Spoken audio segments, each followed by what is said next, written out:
Waalaikumsalam warahmatullahi wabarakatuh. Alhamdulillah rabbil alamin, syukur atas kehadiran Tuhan senantiasa mempertemukan kita di tempat ini dan senantiasa melakukan sholawat kepada Nabi. Ya, perkenalkan saya dari kelompok 2 dari kelompok 2 yang beranggotakan 3 orang, satu orang itu tidak sempat hadir dikarenakan berhalangan karena sakit.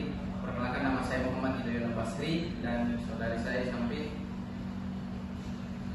atas nama Universitas Karahayu. Di sini pada presentasi kali ini kelompok saya mengambil teori tentang disiplin dan penguasaan diri. Untuk mempersingkat waktu, saya akan mempersilahkan kepada saudari Universitas Karahayu untuk menjelaskan beberapa materi dan selanjutnya akan dilanjutkan oleh saya. Disiplin itu merupakan sesuatu yang penting. Disiplin juga memiliki berbagai fungsi bagi setiap individu. Fungsi disiplin menurut Adanan yaitu menata kehidupan bersama, membangun kepribadian, melatih kepribadian, pemaksaan, hukuman, dan menciptakan lingkungan yang kondusif.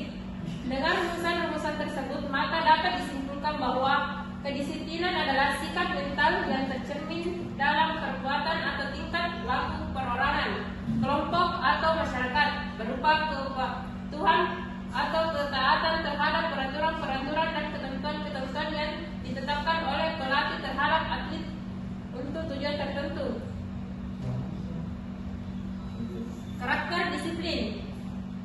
Menurut Sohib, disiplin memiliki peran yang penting untuk membentuk individu yang memiliki budi pekerti yang mantap dan stabil. Proses untuk memiliki budi pekerti tersebut memerlukan latihan disiplin yang baik juga. Menurut Tu, menyatakan mengenai pentingnya karakter disiplin pada siswa yaitu sebagai berikut. Yang pertama, disiplin muncul karena kesadaran diri siswa.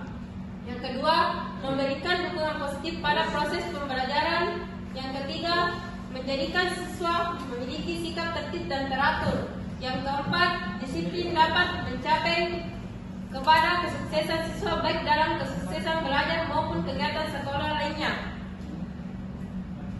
Menurut Yaman dalam jurnal Nadia Natuna Gandai menyatakan bahwa disiplin itu memiliki komitmen pribadi sebagai kesadaran dan semangat atau upaya yang berada dalam diri untuk meningkatkan diri dengan melaksanakan tugas-tugas dan tanggung jawabnya yang dapat diamati dalam bentuk yang pertama itu menataati waktu, yang kedua gigih dalam melaksanakan tugas, yang ketiga tidak menunda-nunda pekerjaan, yang keempat mampu menunjukkan prestasi kerja secara maksimal sesuai dengan kemampuannya.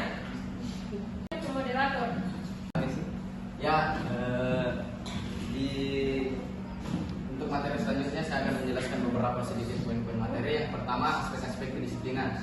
Menurut Harlow pada tahun 1999, ia mengungkapkan ada 4 aspek dalam disiplin. Yang pertama itu meliputi peraturan, yang dimana peraturan ini ialah pola yang ditetapkan oleh orang tua, guru, teman bermain. Dalam hal ini peraturan ini memperkenalkan ada beberapa perilaku yang harus disetujui oleh beberapa anggota kelompok dan membantu mengekang perilaku atau tingkah laku yang tidak diinginkan. Dan yang kedua itu adalah hukuman. Hukuman ini biasa disebut dengan para pelaku hukum itu yang biasa disebut dengan punishment. Punishment ini ialah berarti ia menjatuhkan hukuman kepada seseorang karena satu kesalahan, karena perlawanan ataupun pelanggaran sebagai ganjaran atau pembalasan dari apa yang telah dilakukan. Next, yang ketiga itu adalah penghargaan. Penghargaan ini biasanya atau kata-kata bahasa gaulnya itu yang sekarang itu biasa disebut dengan reward. Penghargaan itu biasa berarti tiap bentuk penghargaan untuk suatu hasil yang baik. Dan ada pun yang keempat itu adalah konsistensi. Konsistensi ini merupakan suatu tingkat keseragaman ataupun stabilitas konsistensi dalam cara yang digunakan untuk mengajarkan dan memaksakannya. Next, ada poin yang keempat adalah faktor-faktor kedisiplinan. Menurut Rawang Baku pada tahun 2006 ada 4 hal yang dapat mempengaruhi dan membentuk disiplin atau membentuk individu seseorang. Yang pertama itu mengikuti dan mentaati peraturan yang ada. Yang kedua didasari oleh kesadaran diri. Yang ketiga dibentuk oleh adanya alat pendidikan. Dan keempat adalah adanya punishment atau hukuman. Di keempat faktor ini dia ada dominan yang lebih mempengaruhi dan membentuk disiplin. Mempunyai alasan yang pertama itu kesadaran diri sebagai bentuk pemahaman dirinya bahwasanya disiplin itu sangat penting bagi kebaikan dan keberhasilan diri seseorang. Yang kedua itu ada penuntutan dan ketaatan sebagai langkah penerapan dan praktik atas peraturan-peraturan yang mengatur perilaku individu seseorang. Yang ketiga itu ada alat pendidikan untuk mempengaruhi, mengubah, bahkan membina dan membentuk perilaku yang sesuai dengan nilai-nilai yang telah ditentukan dan diajarkan. Next.